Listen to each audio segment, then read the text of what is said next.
Good morning. I'm Dr. Dan Rasper. I'm a chiropractor in Wheaton, Illinois.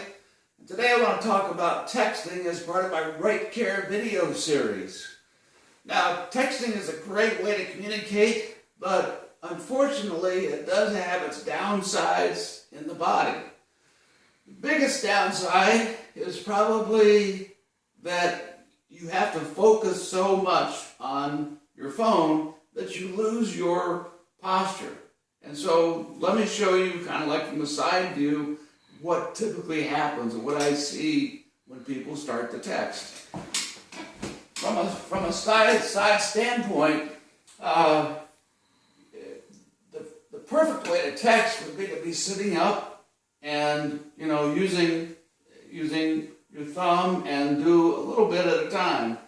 And what happens is that people will write large text or a lot of text at a time, and they'll start to slump where they sit, and so this puts a lot of strain on the lower back, particularly if you're sitting on a couch or a soft chair. That creates major problems for the back muscles and the nerves in the back. The second thing is that your neck has to be kind of fixed in place as you're texting. This creates two problems. A, you're not really looking around, you're not paying attention. This is why this particular, if you're fixed on texting, you can't drive, you can't walk. I see kids riding bikes, texting. You can't focus on what you're doing when you're texting. So only text. Don't try to do 2 or 3 things at once. As far as the neck, your neck begins to get what's called text neck. Now I wouldn't be surprised if they come out with a diagnosis soon, text neck. Because what happens is that as you begin to text, not only do you lose your start to slump in the lower back, but your neck begins to push out like this. And all these muscles in the upper part of your back, they have to work hard to support your head. Now remember, your head weighs about 8 to 10 pounds. So these muscles are like physically trying to keep your head from falling over. And they get very fatigued. The third thing that I focus on is the wrist.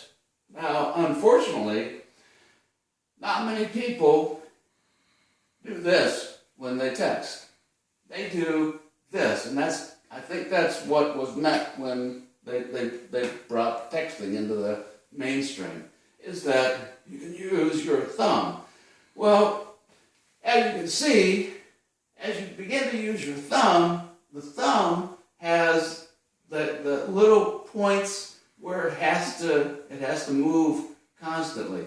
And let me show you on my friend here. This is Seymour, actual skeleton, actual bones. And let me show you in the wrist what can happen with texting, or what are the points where texting will affect. Now you look at the wrist, and you've got fingers, which are called phalanges. You've got these middle bones right here, which are called metacarpals. And then you've got a bunch of little bones right down here, right in your wrist, that are called carpals.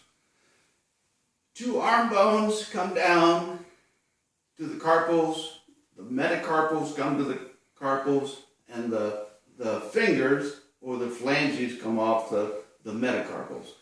So your thumb has the two little phalanges or finger joints, plus it comes down and attaches to the carpals. Now you look at this, and this is I'm going to do it like this. This is the thumb, and say you're holding your phone and you're texting a lot.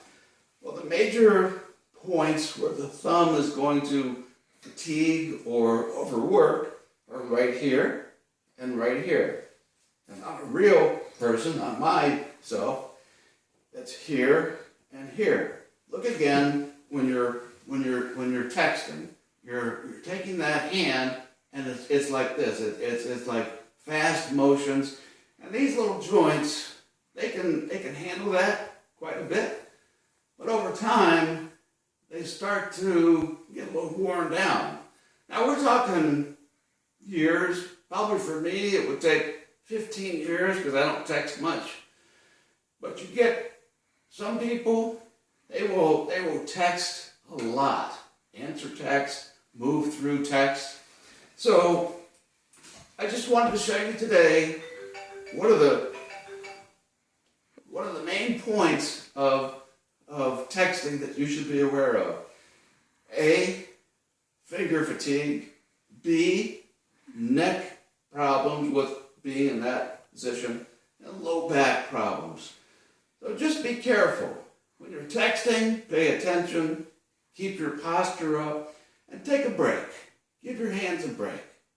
Thank you. I'm Dr. Dan Rasper, chiropractor in Wheaton.